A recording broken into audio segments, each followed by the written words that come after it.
বিসমিল্লাহির রহমানির রহিম। আসসালামু আলাইকুম বন্ধুরা, আমি সুমি ওয়েলকাম করছি আবারও অন্য একটি ব্লগে। আশা করি আপনারা আল্লাহর অশেষ রহমতে ভালো আছেন। আলহামদুলিল্লাহ আমরাও খুব ভালো আছি। তো গতকাল রাত 11টা বাজে আমার সুরনুরত ফোন দিয়ে বলতেছে যে ভাবি আগামীকাল আমরা আপনাদের বাসায় বসে পার্টি করব। আমি বললাম মনে করছি এমনিতেই, তো বললাম আচ্ছা ঠিক আছে। যে বলতে আছে যে ওর মেয়ের কথা বলতে যে ও আপনার হাতে রোস্ট খাইতেছে। আমি বললাম ঠিক আছে চলে আসেন। তো বলতেছে যে আপনার কোনো বাজার করা লাগবে না, সব বাজার আমি নিয়ে আসবো। তো আরও বলছে যে আমার বোন ননদ বা দেবর সবাই আসবে, সেটা বললো।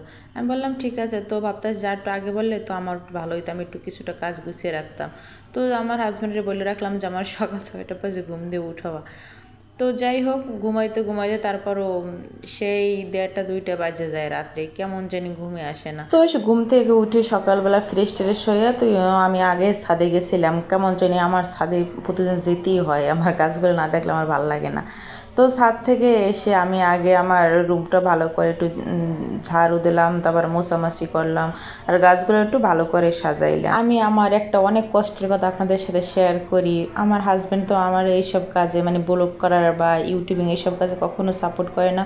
তো যদি কখনো বলি একটু ক্যামেরাটা ধর বা ফোনটা ধরো, এমনভাবে ধরে আমি কি বলবো, একবারে মেজাজটাই গরম হয়ে যায়। যে কোনো সফলতার পিছনে কারো না কারো অবদান থাকে। যেমন একটা পুরুষের সফলতার পিছনে যেমন একটা নারীর অবদান থাকে, ঠিক তেমনি একটা নারীর সফলতার পিছনে কিন্তু একটা পুরুষের অবদান থাকে। যাই হোক, এসব ব্যাপার কথা না বলাটাই বেটার।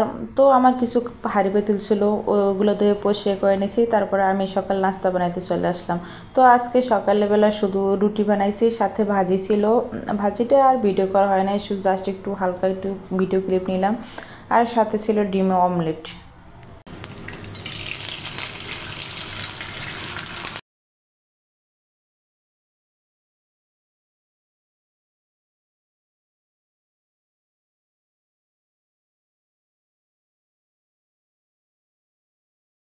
অলরেডি 10:30 বেজে গেছে, আমাদের নাস্তা খাওয়া একবারে কমপ্লিট, কিন্তু এখনও দেখি আমার ননদ আসতেছে না। তো ভাবলাম যে এখন আসে না কেন।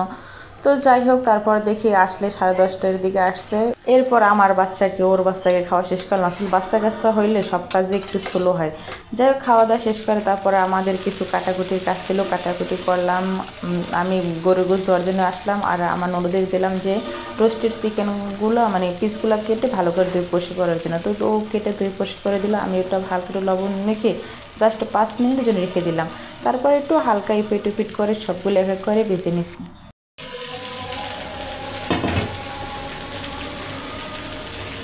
অন্য চুলে আমি গরুর গোশতটাও হাতে মেখে বসিয়ে দিছি, অলরেডি কিন্তু আজান দিয়ে দিছে। এদিকে আমার বড় ননদ উনি দেখি এখনো আসতেছে না। তো আমরা দুজনে গল্প করতেছি, মানে বিভিন্ন কথাবার্তা বলতেছি, আর বলতেছি যে আমার বড় ননদ যেখানে যায় সেখানে উনি রান্না করে খায়।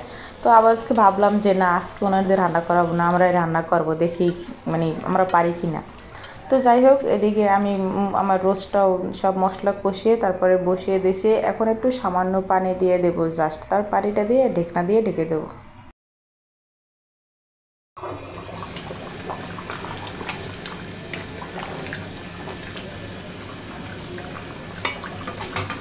আমার গরুর গোশ অলরেডি রান্না শেষ। এখানে আমি গরুর গোশের সাথে কিছু আলু দিয়ে দিয়েছিলাম। যাই হোক, তারপর এখন গরুর গোশটা নামিয়ে ফেলবো।